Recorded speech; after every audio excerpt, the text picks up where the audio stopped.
breaking news on another front. The Supreme Court allowing the Trump administration's ban to restrict transgender men and women from serving in the military to go into effect. Rich Edson live in the North Lawn of the White House on this ruling that broke just moments ago. Hi, Rich. Hey, Eric, this is a 5-4 decision, and essentially what the Supreme Court has done is allowed this ban to go into effect while it works its way and the issue works its way through the lower courts. It's had mixed success in the lower courts, and the Supreme Court is allowing this transgender ban for most transgender people serving in the military to stay in place while that works its way through. We are still waiting for reaction for the White House on all of this. Haven't heard anything yet from the president. This did just come out, and the mixed outcomes that have been working their way through. So it's a victory for the White House for now as this issue makes its way through the courts, Eric. The Supreme Court is allowing President Trump's transgender military ban to go into effect. This while the lower courts work through the merits of the case. CBS 2's Candace Crone is live in West Hollywood with more on this ruling and the reaction. Candace. Yeah, Peter, a lot of people we spoke to here in West Hollywood were fired up after learning about the Supreme Court's ruling. I think that everyone should be allowed to serve their country, There is strong reaction today after the Supreme Court ruled the Trump administration can move forward with plans to bar certain transgender people from serving in the military. In a 5-4 vote, the conservative majority will allow the ban to go forward while the lower courts work through it. The Trump policy restricts transgender people from serving if they seek to undergo gender transitions. It's just another example of less tolerance and just trying to hold minorities back. If they want to defend their country, do we really care if they're male, female, this person? Who cares? I don't feel like a couple of different hormone injections should have anything to do with someone not being able to serve in the military. Women are in the military all the time, and aren't they taking birth control and other hormonal supplements? I don't think that should have anything to do with the transgender community at all. But I would think that the people who are willing to serve, they've gone through that in their own head if they're ready to serve or not, so that's why they made the decision in the first place. Military policy had barred transgender people from serving until President Barack Obama's administration began allowing transgender people already in the military to serve openly and set a date when they would be allowed to enlist. While most people here in West Hollywood disagreed with the High Court's decision, others were on the fence. Well, I think they should be tested first to see whether, they're capable.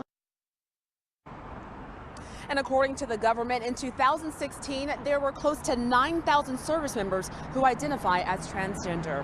Live in West Hollywood, Candace Crone, CBS 2 News. The U.S. Supreme Court is allowing the Trump administration to go ahead with its plan to restrict military service by transgender people while court challenges continue. Now, the High Court today reversed orders from lower courts that prevented the Pentagon from implementing its plans. U.S. President Donald Trump announced a plan last year to ban transgender people from the military. Trump wants to reverse a policy announced in 2016 under former President Barack Obama, allowing transgender people to serve openly and receive medical care. Mara Kiesling is the founder and executive director of the National Center for Transgender Equality in Washington. Mara, thanks very much for your time on this, and let me get your reaction when you first heard the news out of the Supreme Court today. We are furious, but we are resolute. This is not the end of it. Our reckless and thoughtless and lawless president is not going to get away with just throwing out 15,000 service members because of a capricious tweet he made without consulting anybody, 16 or so months ago. We're really outraged. He's probably disrupting these 15,000 service members' lives and careers right now, and not just theirs, but the 15,000 teams they're on are now today less stable than they were yesterday. Well, and let me ask you about the individuals, the transgenders, as you mentioned, almost 15,000 serving in the military, and what this decision means for them if they think that there's going to be a ban. And do you think that they're at further risk, perhaps, from even inside the military? Oh, sure. Almost every hateful thing our president does causes other people lower down the chain to act in hateful ways. So I'm sure this will as well. But remember, for these folks to still be in the military after having the commander-in-chief attack them this way for almost 2 years means they're very strong people. They're there for a mission. They're there to serve their country. They're there because they're strong.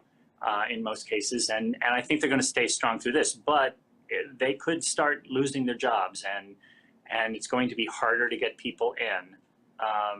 So basically, we're going to go back to what we had in this country with gay people, with our "don't ask, don't tell" policy, where some folks will still be serving, but they will have to hide it from everybody.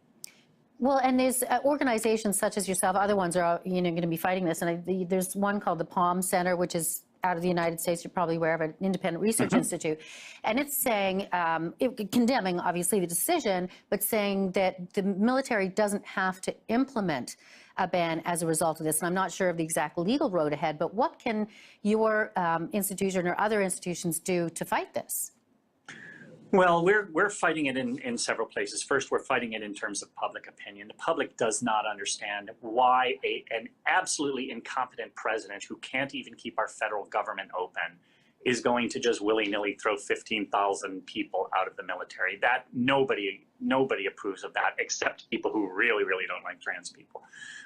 We're going to be fighting it in Congress. I think the Defense Department is going to very much hear from quite a lot of members of Congress about how outrageous this is, how it is not in the interest of the country or our defense.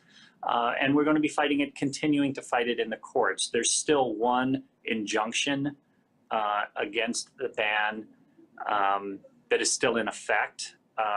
We don't know yet whether to hope that that will stay in effect or if that will fall because of what the Supreme Court did today. We just have to see how that goes. But we're going to be fighting it in Congress, in the courts, and in the public. I think people in the United States are getting really pretty fed up with this president making really terrible decisions for no apparent reason. Mark Kiesling, thank you so much for joining us. Appreciate it. Thank you so much.